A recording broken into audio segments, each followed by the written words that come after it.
You guys are watching the Dallas Cowboys Report. Every single question you see from today's mailbag came as part of our live audience. So if you haven't already, hit that big red button and subscribe for free daily Dallas Cowboys videos. From Roy Williams, I'm tired of the kicker. Let's bring back Kai Forbath. This is probably the name that makes the most sense if they wanted to look at other guys. Forbath has not played this year. He suffered an ankle injury last year after the Cowboys let him go. He was on, I don't think it was the Rams. It was with somebody. And the ankle injury gets cut, has not played or kicked again. So I think that's a guy you work out. Again, I'm not saying go cut the kicker no matter what right now. But I think you owe it to yourself as an organization to at least see what's out there as far as I'm concerned. From Clayton Tomblin, a super chat. I'm worried about our linebackers. Bradlee and Anae for linebacker. Why? No. You're worried about the linebackers because you don't trust them in coverage or in pursuit or in run plays. Bradlee and Anae is a pass rusher. Asking him to play off-ball linebacker, it's just not going to work. It's not where he needs to be. He'd be worse than Van Der Esch or Keanu Neal at that spot. From Jerry S. Jones IV, is the offense better? Oh, I just got it. Is the offense better with Cedrick Wilson instead of Michael Gallup? I mean, maybe. Wilson has been really good this year when he's been the number 3. Not as good as he's been the number 2, which is a different conversation. They're different types of players, right? Wilson wins more after the catch. He wins out of the slot. Gallup tends to win more as a vertical threat, back shoulder. The Dak Gallup end zone connection, for whatever reason, way better than the Dak Dez red zone connection. But the Dak Wilson stuff over the middle has been really good as well. So pick one to keep for me. Type CW for Cedrick Wilson or type in MG for Michael Gallup. This is the pinned comment on today's video. So if the ad break comes here on YouTube, head down there and pick one of them to keep, CW or MG. From all things Phillies, do you think paying Dan Quinn head coach money to BRDC would make him stay? I am sure that Jerry Jones would offer Dan Quinn that type of money. But in general, when you go get to be a head coach, it's not about the money. It's about getting to run the organization, proving you can do it. Or in this case, do it again for Dan Quinn. So it's not about the money, I don't believe, for Dan Quinn. It's about getting to be a head coach. From Cowboys Nation's Trips number 1, Tom, do you want to see more 2 tight end sets for the Niners D-line and get the running game going? I do want to see more 2 tight end usage. I think that Blake Jarwin over Sean McHugh, Jeremy Sprinkle, might actually be a better blocker for you. It also opens up more passing out of the 12 personnel. Right now, when you go in that 2 tight end set, you don't really fear the passing attack because Sprinkle and McEwen aren't threats. They're just not very good. So that leaves, I guess we're looking at one of those 2 receivers. It's not a great path. You bring in Jarwin in there, who only played 3 run blocking snaps, by the way, against the Eagles. It does open things up. So, yeah, I want to see more 2 tight end sets because it worked great earlier when Jarwin was healthy. From Ellis, are you surprised the Cowboys got the number 3 seed? This is a super chat, by the way. A little bit, yeah. They were looking at about a 12% chance. I mean, look, I thought the Niners were done. I did not think they were going to come back and win that ball game against the Rams. You thought they were cooked too, Chase. I don't know what to tell you. I'm sorry. It's our Niners Report host who he and I are feuding this week. There may have been some presents left on each other's doorsteps. I am surprised, but in the end it was a good thing because you wanted to get a better seed. Helps your chances of getting another home game. If the Eagles can help you out, that'd be something special in the end. Israel M., what would you rate the current draft class now? It's an A. It's pretty straightforward as far as I'm concerned. Like it's been a pretty great draft class so far. They've hit on a lot of their pieces, and admittedly, only a year, but that's all been great on. It's an A. Super chat from Chris Gaming. Should we hire the former Miami Dolphins head coach as DC Brian Flores if you lose Dan Quinn? Yes, I would have plenty of interest in going about that route. Now, some whispers, rumors, accusations out there that, hey, Flores didn't play nice with the front office and fought a lot with the players. Got to vet that, but I was very impressed by his defensive coordinating side in New England and the job he did in Miami as well.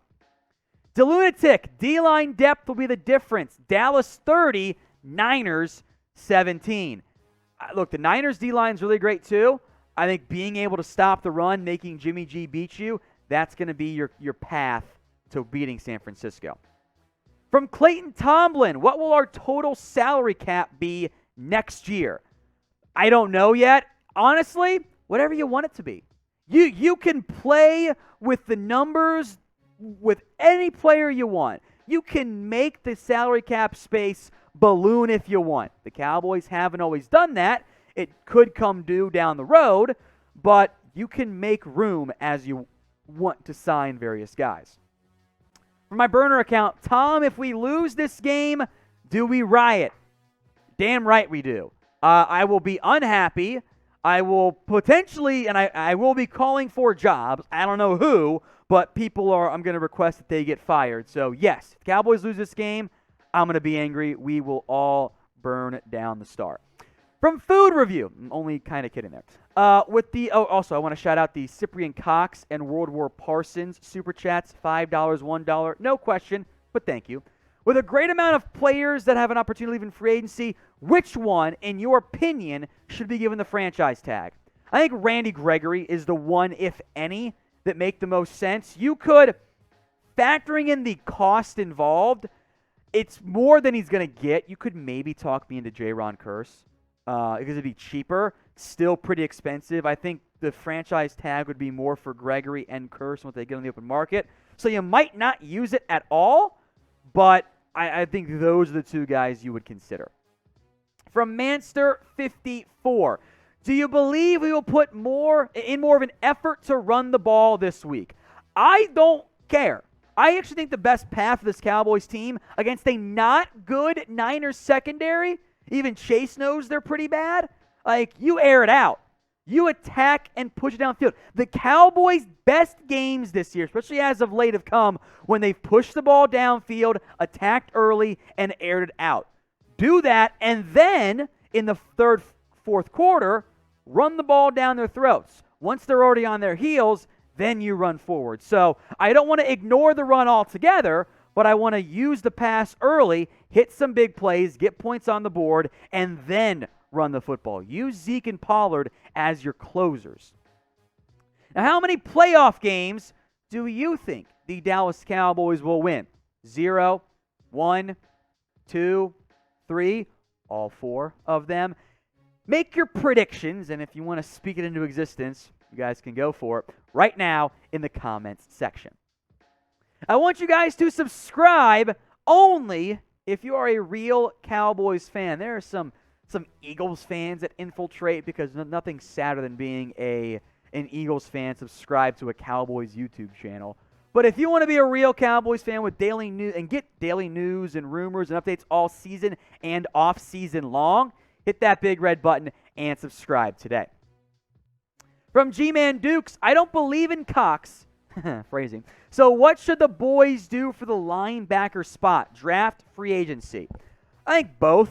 You should explore some veteran guys. I don't want to enter the draft with nobody on your roster. That's going to force you into potentially reaching if the board doesn't fall the right way. What you want to do is sign a guy or two, whether it's a more veteran type who's not as expensive, or if you want to spend big, okay, I don't think there's going to be a lot of great options out there. But sign some guys and draft some guys as well.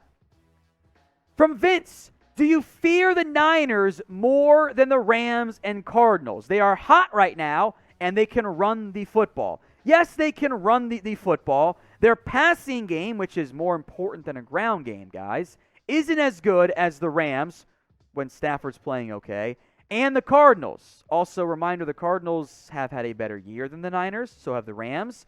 And the Cardinals also just beat the Cowboys. So I'm not saying any of this to, discount or ignore what the Niners are, what they're able to. They are not a bad football team. They are closer to the Rams and Cardinals than they are the Eagles, but yes, they're hot. You can win this game. You should win this game. From Chris Gutierrez, I think that's how it's pronounced. The I is in a weird spot, at least more I normally see it. Can Jerry keep Kellen and Quinn? Both is going to be next to impossible if one or both of those guys get head coaching offers. It's not necessarily up to Jerry. If Kellen Moore just wants to be a head coach and Dan Quinn just wants to be a head coach, they're probably going to leave because they can go be a head coach. You don't have to wait for Mike McCarthy or force Jerry to fire Mike McCarthy. It's in the end, Jerry will make the checkbook offer. He will make the salesman pitch. But if one or both of those guys want to leave, nothing you can do. Now, he's pulled that off before. I thought Kellen was gone to Boise last year. Ended up not being the case. I don't know, though, if you're going to be able to keep both guys. So pick one to keep, even if you got to make him a head coach. KM for Kellen Moore, DQ for Dan Quinn. Sound off for me in the comments section. From Yikes, pronounce it? I'm not sure. I'm worried about coaching. Super chat, by the way. It's going to cost us late. It's a fair red flag. I think the overarching theme I want to emphasize here, in the playoffs, against good football teams, your margin for error is condensed. And there are a lot of different things that can go wrong for you. You miss a kick. You have a fumble. You have a bad holding penalty. You're driving and your guy fumbles the football. The refs screw you because Dez is in the end zone and it's not a catch. Like, your margin for error shrinks in a big, big way. That is a red flag. And I think there have been some mistakes by the coaching staff so far this year. That would be something that I think is a very valid concern. From Brokov, would you like Dan Mullen if we lose Kellen since he knows Dak? Not a dumb question, by the way. I think it would be on the list. I don't know how much, in the end, true input Dak would get on the offensive coordinator. If Kellen leaves, we will do a replacements list, and yes, Dan Mullen would be on there. My fear, by the way, is that they would just promote Ben McAdoo. But that's a conversation for a different time. Byron Joe Da-veed, if McClay leaves, the Giants will become relevant again. I don't see him leaving. Like, I don't really have any concern about Will McClay leaving for the Giants. Like, Will McClay has had opportunities before, like, in terms of being a GM. And he's declined to even interview for them. So, yes, if McClay goes to New York, they'll be good. If they get a competent head coach and or GM, they'll probably be good as well. Right now, I'll worry about that if I have to. From World War Parsons, what do you think of Jeff Saturday's comments from this morning? I don't know what Jeff Saturday had to say about the Cowboys. I would assume it's something negative. To be blunt, I don't pay attention to what the loser talking heads have to say. They are just designed to get you guys triggered. I know that Jeff Saturday said the Cowboys are the best team in the NFL like a month ago or 2 months ago, whatever it was. So I bet it was negative. I bet it wasn't like, oh, they're going to lose to the Niners. And he probably said it to, like, I don't know, Marcus Spears still doing ESPN stuff. Probably him because he's a Cowboys guy. Like, that'd be my guess, that they pitted each other against them as far as I'm concerned. Also want to shout out Skyward Studio, who says Cowboys suck, go Hawks. Yeah, I got some playoff games, beg to differ. All right, Chris Snell. If Dan Quinn leaves, it's a super chat, by the way. Dan Quinn leaves, who's our new coach? Just pay attention, Chris. In a little bit on live, already on the channel if you're watching it after live.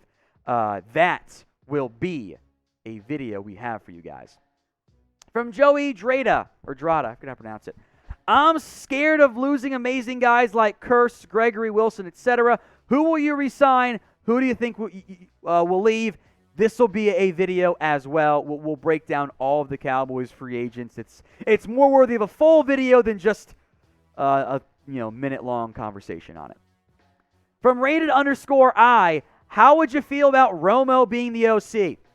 No, guys. Doesn't make sense. No, don't laugh. It does not make sense for either party involved. You're going to hire an offensive play caller who's never coached? I don't want to do that. Romo is making like $10 million a year and gets to like randomly leave his job during work hours to go golf. Like, no, he's not coming back. Oh, by the way, Romo and Dak no, that's not the combo that you want. Like, give up the whole Romo was in his ear. That's bullshit lie. Stop believing it. It's not true. Romo as the OC, it's not going to happen. Now, if he wants to come coach some point down the road, like, I'm down to have that conversation. But he's not coming right now. And frankly, as far as OCs go, you can do better. As long as that name is not Ben McAdoo. If we did not get to your question, folks, hit me up on Twitter. I'm at WhatGoingDowney. My DMs are open for whatever types of questions you guys want to send my way on the Dallas Cowboys.